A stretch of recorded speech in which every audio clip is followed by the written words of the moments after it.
जब कभी भी हम लोग छेड़छाड़, बलात्कार, गैंग रेप इस तरह की खबरें सुनते हैं तो खून खौल उठता है और कहीं ना कहीं हमें डर लगने लगता है कि आखिर हमारा समाज किस तरफ जा रहा है। मन में ये भय आता है कि हमारे परिवार की महिलाएं सुरक्षित हैं या नहीं, लेकिन उसी समय समाज का एक धड़ा, एक वर्ग खड़ा हो जाता है और वो नई नई स्कीम लेके आ जाता है कि महिलाएं रात को बाहर निकलती हैं इसलिए ऐसा होता है। कुछ लोग बोलते हैं कि मॉडर्नाइजेशन की वजह से ऐसा हो रहा है, कुछ लोग बोलते हैं कि फैशनेबल कपड़ों की वजह से ऐसा हो रहा है, कुछ लोग बोलते हैं कि महिलाएं आजकल रात को क्लब्स में, बार्स में जाती हैं तब ऐसा हो रहा है, आज़ादी ज़्यादा लड़कियों को मिल गई उस वजह से ऐसा हो रहा है। अगर आप भी उनमें से एक हैं, आप ऐसा सोचते हैं, तो इस बात पे ध्यान रखिए कि जब ये बलात्कार की घटनाएं अगली बार पढ़ें तो देखिएगा कि क्या सिर्फ उन्हीं लोगों के साथ बलात्कार हुआ जिनकी बात आप करें, नहीं। और अगर कोई महिला अपनी मर्जी से अच्छे कपड़े पहनती है, अपनी मर्जी से बाहर जाती है, कुछ भी ऐसा करती है, तो वो उसकी पर्सनल जिंदगी है, उसका मतलब ये नहीं है कि आपको बलात्कार करने का हक मिल जाता है।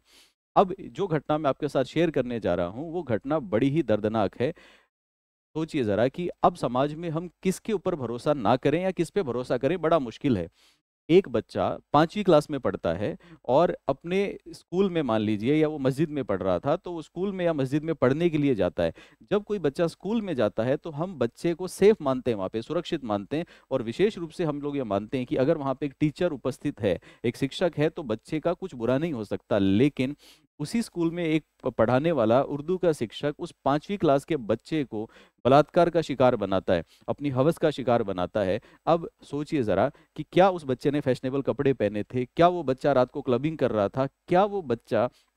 मॉडर्न था, क्या वो बच्चा कुछ और इस तरह की चीजें कर रहा था, नहीं। ये बातें साफ दर्शाती है कि बलात्कार के पीछे अगर कोई दोषी है तो वो है बलात्कारी की कुत्सित सोच। वो उसके पीछे दोषी है तो वो है उसकी आपराधिक मानसिकता, और इसका कोई उपाय नहीं हो सकता सिर्फ एक चीज को छोड़ के कि अपराधी को सख्त से सख्त सजा दी जाए। ये जो केस मैंने आपके साथ अभी साझा किया, ये राजस्थान के कोटा का केस है, जहां पे ये घटना घटी। जैसे ये घटना घटी तो सामान्यतः पेरेंट्स या जो रिश्तेदार, गार्डियंस हैं, वो इन घटनाओं को छुपा लेते हैं समाज के डर से, लेकिन यहाँ पे आवाज उठाई गई और आवाज उठा के पुलिस में केस दर्ज कराया गया। जब पुलिस में केस दर्ज हुआ, छानबीन हुई, तो मामला पोक्सो कोर्ट में पहुंचा, और जैसे ही राजस्थान के पोक्सो कोर्ट में इसकी सुनवाई हुई, तो वहां पे आपको मैं यहाँ पे आगाह कर देता हूँ कि पोक्सो एक्ट के अंदर जो बलात्कार जैसी घटनाएं होती हैं उनको बोला जाता है पेनेट्रेटिव सेक्सुअल असॉल्ट। और अगर पेनेट्रेटिव सेक्सुअल असॉल्ट कोई ऐसा व्यक्ति करे, धारा 3 में दिया गया है, कोई ऐसा व्यक्ति करे जो जिम्मेदार है, जैसे कि कोई पुलिसकर्मी, जैसे कि कोई जो हमारी आर्म्ड फोर्सेस हैं उनका कोई मेंबर है, या किसी शिक्षण स्कूल का स्टाफ है, या किसी हॉस्पिटल का स्टाफ है, या फिर जो रिमांड होम्स हैं, जो कस्टडी सेंटर हैं, उनका कोई स्टाफ है, या कोई प्राकृतिक आपदा का फायदा उठा के ऐसे अपराध को अंजाम देता है, बच्चे को बाद में मारने की कोशिश करता है, बहुत सारे सिम्टम्स वहां पे, बहुत सारी घटनाएं ऐसी दी गई हैं। अगर कोई ऐसा करता है तो वो अपराध फिर एग्रावेटेड या और ज्यादा गंभीर या गुरुतर माना जाता है, जिसके बारे में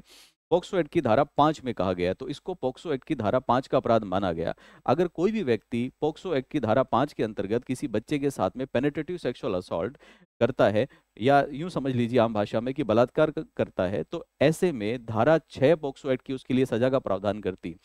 भारत में पॉक्सो एक्ट में सख्त सजाओं का प्रावधान है जो ये कहता है कि बलात्कारी को आजीवन कारावास और जुर्माना लगेगा, और या फिर इसकी जगह उसको मृत्युदंड की सजा मिलेगी। वो केस के फैक्ट पे और न्यायालय की इच्छा पे निर्भर करता है।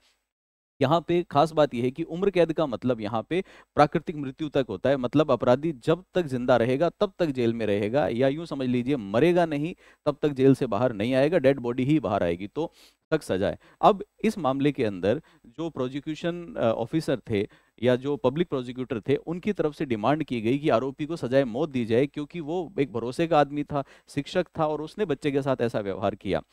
लेकिन यहाँ पे जब जज साहब ने जजमेंट दिया तो उन्होंने बड़ा ही शानदार जजमेंट दिया, और जज साहब ने कहा कि मैं इसको मृत्युदंड नहीं देना चाहता, मैं इसको आजीवन कारावास देना चाहता हूँ। अब यहाँ पे जाहिर सी बात है कि पब्लिक प्रोसिक्यूटर की तरफ से डिमांड की गई होगी, नहीं,